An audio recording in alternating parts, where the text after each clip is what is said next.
Okay, everybody. Hey, it's summertime, and man, it went from wintertime to summer.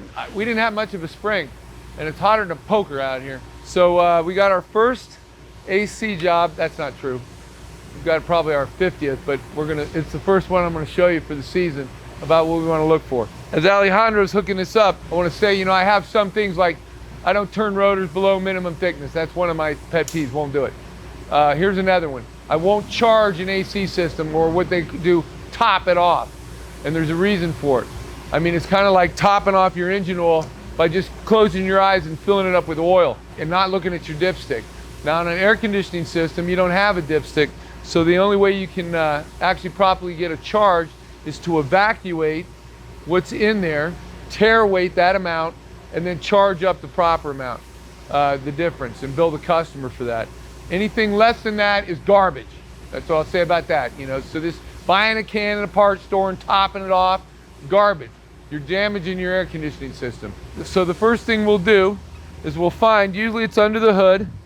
It's somewhere on the air conditioning system or under the hood. Oh, here it is. So it takes 1.3 pounds. Usually you can find the sticker. That means, it doesn't mean like add an extra pound because that's what you buy in a parts store. That would mean that things only got 0.3 pounds in it. I have no idea. No one does. No one. Until you hook up a machine, you suck out the gas and weigh it. So let's do that. Is there anything in it? Basically, this thing is dead empty. So before we even charge it, what we want to do is we kind of want to do a visual of the lines, and you want to like look and find out if you can find any leaks anywhere. And you know, of course, on a BMW, you can't see nothing. You know, it's so tight in here. The AC compressor's on this side. I don't see anything leaking.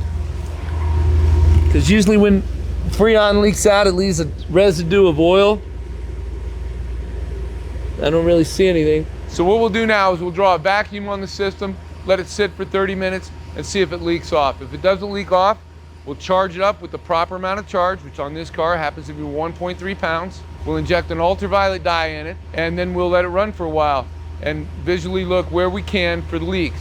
And I'll come back to you in a minute. Okay, everybody, what we got, this is what you always want to look for, especially during this time of the year in Utah. This is the radiator. It's always the last thing in the system before the fan, always.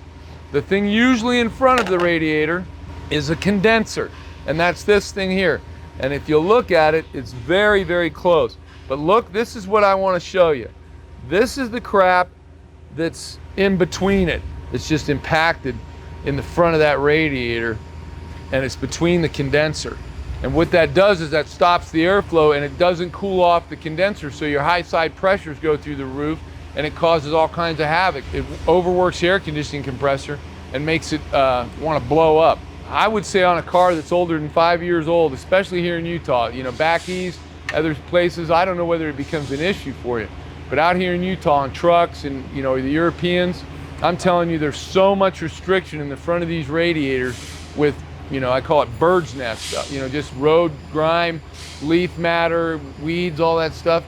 And if you don't have that airflow and you charge up an air conditioning system and you can't cool off that condenser, you're just beating your head against the wall, and actually you're gonna have a problem. A condenser building too much pressure, and it's gonna wipe it out. So most people have central air in their homes, and outside you have that condensing unit that stands there and blows hot air if you ever walk by it. The condensing coil that you're drawing air through, think of it this way, you know, you're supposed to hose that off and keep, you know, you don't want the weeds and stuff to grow up around it because you won't get good airflow. It's the same way in your condenser in the car. You've got to have good airflow in there.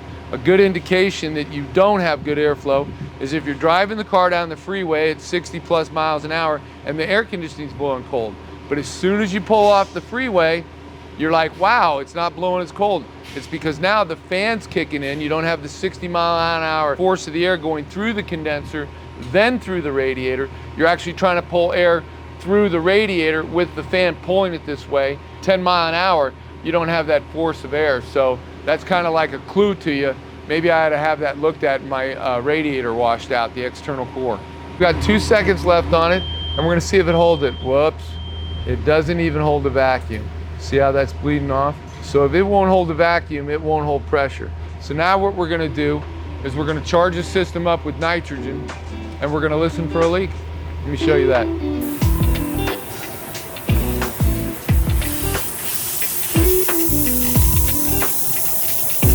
It's that aluminum line right there. Yeah. Oh, that's fantastic. So everybody, you know, is getting to know Alejandro. What's up, Alejandro? What's up? You know I love your name, dude. I feel like a matador or something when I say that. Alejandro. So we got an air conditioning leak here. It wouldn't hold a vacuum. And we charged this up with shop air. Now, a lot of guys, I'm just gonna tell you right now, a lot of guys come and say, oh, use nitrogen, 100% nitrogen. Hey, look, the atmosphere is 80% nitrogen, so I'm 80% there. The other 20% oxygen, the system's been open. I'm not hurting anything that I'm not gonna fix anyway. So use your shop air. This is how we found that big old leak. This is the high side line going to the condenser. See that little water bubble there? The aluminum line is cracked. Good job, dude. That was kind of an easy find. Alejandro has a great idea, and we're gonna announce it here on YouTube. You ready? Well, you gotta talk, Alejandro. You gotta open up. You gotta let people know. So, what is your idea? Making a Dave's Auto page on Spanish. Whoa! I don't speak a lot of Spanish. A dos cerveza? I got that one down, and I don't drink anymore, so it does me no good. I love to go to Central America and Mexico. I think that's a great idea. Now, were you thinking you could do that now because Miles the other day come and walk around? Are you gonna wear a wig and stuff and look like me? No.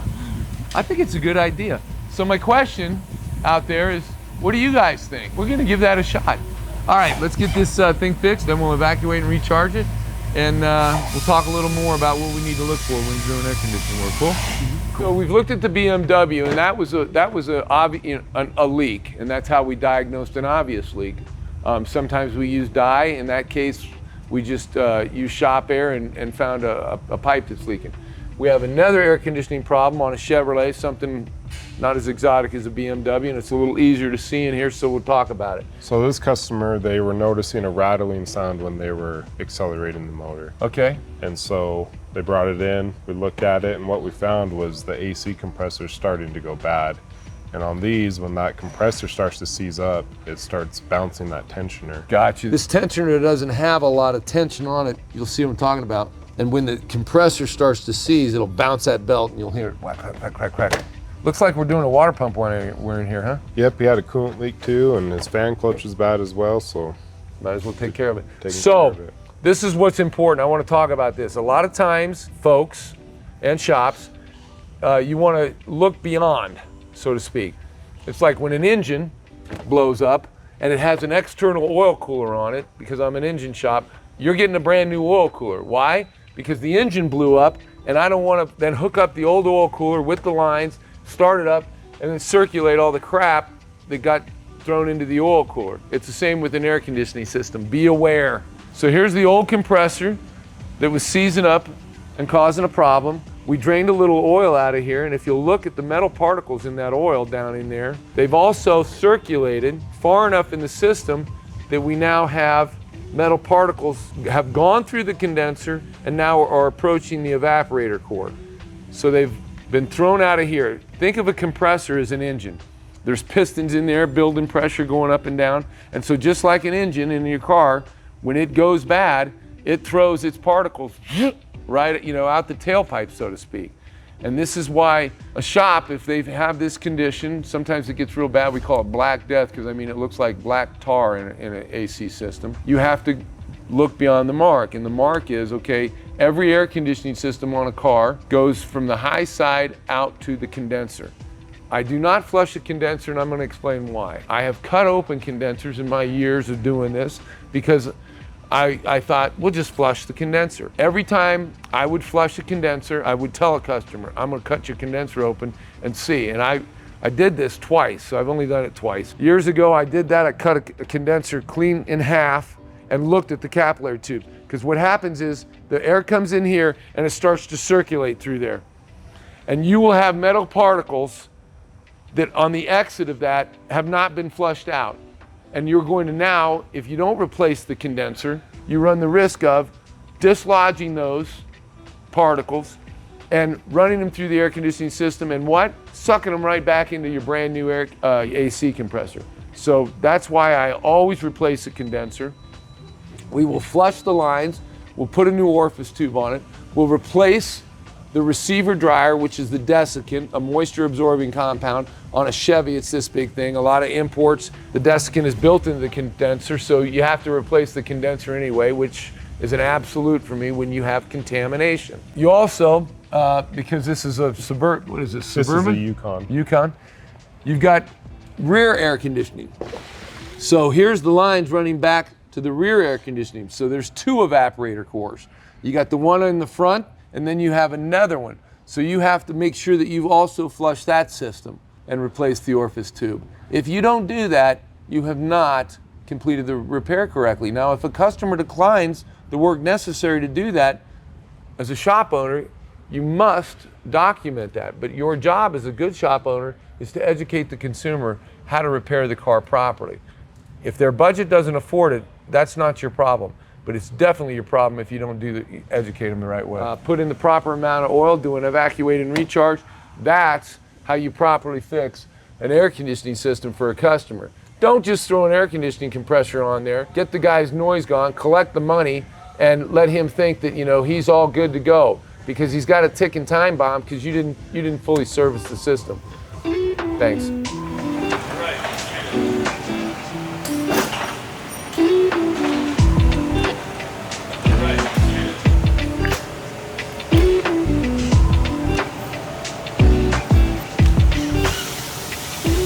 So there's an update on this Lambo motor that we've got in here. People have been asking about it, so I'm going to give you an update. We brought it in today, and we're bore scoping the cylinder walls. Now, I want to show you the cylinder wall here. See how that's all scratched up on that thrust side? This motor's toast. But see how it's all, you don't see any crosshatch. That'll tell me that's a nickel seal cylinder wall. That looks like that because that's kind of how it's supposed to look. But these scratches, this motor's shot. Here's the other problem that I got. You know, this is why I'm not even going to run it in my run-in stand. I said I want to see the oil filter that come off of it. So this is the oil filter. We cut it open, and we got this paper element out here, and you'll see a bunch of reflective stuff on it. So this motor's got bearings coming apart in it. It's a freaking mess. So we believe this motor had been done before because all the bolts are painted. You see the arrow on that piston? Uh-huh. See that's pointing towards that way? See the arrow on that piston? Huh.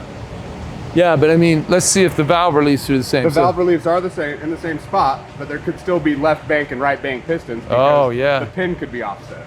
Yeah, but somebody, come on, nobody built that motor, you think? That one also points to the back or front. This one points in the opposite direction. So. Aha! Interesting find. Check it out. So this rear hole has the arrow on the piston. The valve release is the same, so this motor might have a right and left piston in it. But this piston is pointing, the rear one here is pointing forward. All the other ones are pointing to the back. Let's go to the other side and see. That one points to the back. To the back. That one points to the back. Let's check them all. But every cylinder wall in this motor, that one points to the front. Okay. That one points to the front. Those valves are open. Oh gosh, look at those valves. Yeah, here's the valves in this motor too. And where's that? Is that the arrow there? No, I can't see it. The valves are in the way. I'd have to roll them in. We got a deep, deep suspicion this motor's been gone through, and it wasn't done very well with the oil filter looking like that. Now, what he did to me, you know, he said that the oil pump that mounts to this engine, it's got a drive shaft. Let me show you here. So there's a drive shaft that drives this oil pump. It's a dry sump engine. It doesn't have an oil pan on it, so to speak. And so these are the suctions for the different chambers of the oil that are in the motor. And then it has this drive thing that comes out of it, and it drives the pump and turns the pump around. This is the old pump. It's seized up, can't even turn it. So he says, oh, I got a new pump. He sends me a pump. Obviously, it's not new. And then you look at the splines on the pump shaft, and look here. I mean, look at them. They're so jacked that, you know, the drive won't even go on there. So, you know, it kind of tells me. Now, remember, a shop brought this to me, and I'm going to just box it up and get it back to him. This motor is toast. Okay, we're done. So what we're going to do here is we're going to just box this up, basically leave it on the pallet, get it back to the customer.